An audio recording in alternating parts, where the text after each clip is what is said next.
নমস্কার। কিছু কথা বলছি। কথায় আছে না যে যে যায় লঙ্কায় সেই হয় রাবণ। বিজেপি সমর্থক দাদাদের উদ্দেশ্যে আমার রিকোয়েস্ট, আপনারা সেই রাবণ তাড়াতে গিয়ে নিজেরা রাবণ হয়ে যাবেন না, নয়তো ওনাদের আর আপনাদের মধ্যে কোনো তফাৎ থাকবে না। আপনারা তো একদম ফেসবুক বা সোশ্যাল মিডিয়া ফাটিয়ে দিচ্ছেন, দেখে নেব, শেষ করে দেব, আমরা গান্ধীবাদী নীতি মানবো না, মানুষের ঘর বাড়ি পুড়িয়ে দিচ্ছেন, জ্বালিয়ে দিচ্ছেন, ভেঙে দিচ্ছেন, অনেক তৃণমূল সমর্থকদের মেরে দিচ্ছেন।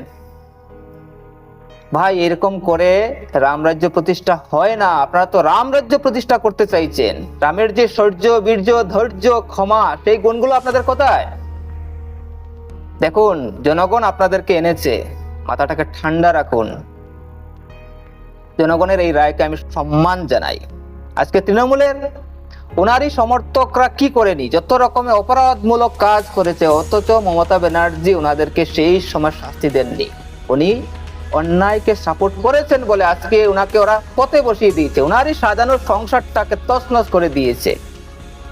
তাই ধৈর্য রাখুন, নিজের হাতে আইন তুলে নেবেন না। আপনাদের কাছে রিকোয়েস্ট, আপনাদের অনেক কাজ করতে হবে। দেশে চাকরি নেই, দেশে কাজ নেই, এসব ভাতা টাতা উড়িয়ে দেন, ভাতার দরকার নেই, মানুষকে কাজ দিন।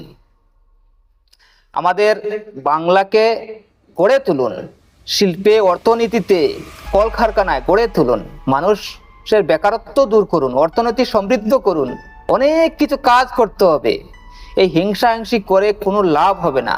সম্প্রীতি, ভালোবাসা, প্রেম, এগুলো দরকার রয়েছে, তবেই আপনাদের রামরাজ্য প্রতিষ্ঠিত হবে। আজকে যারা তৃণমূল করছে, ঠিক আছে, একটা দলে যখন মানুষ থাকে তার একটা সেন্টিমেন্ট থাকে, আপনাদের উপর বিভিন্ন রকমের টর্চার করেছে, কিন্তু সবাই তো খারাপ নয়। আপনারা যদি সেই রামের আদর্শ নিয়ে চলেন, তাহলে ওনারাও আপনাদেরকে সমর্থন করবেন।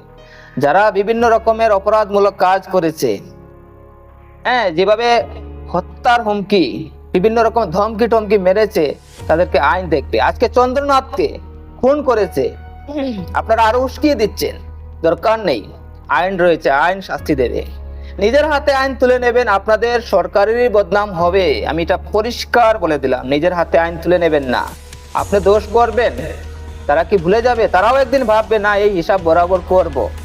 ওনারা দোষ করেছেন, আপনারাও ভেবেছিলেন, না, হিসাব বরাবর করব, একদিন সময় আসবে। তাই হিংসায় হিংসা বাড়ে। বেশি কথা বলবো না, এই কথাটা একটু মাথায় রেখে প্রত্যেকের শান্তির জন্য, সুশৃঙ্খলার জন্য, বাংলাকে গড়ার জন্য প্রতিজ্ঞাবদ্ধ হয়ে এগিয়ে চলুন, এই আশা রাখছি।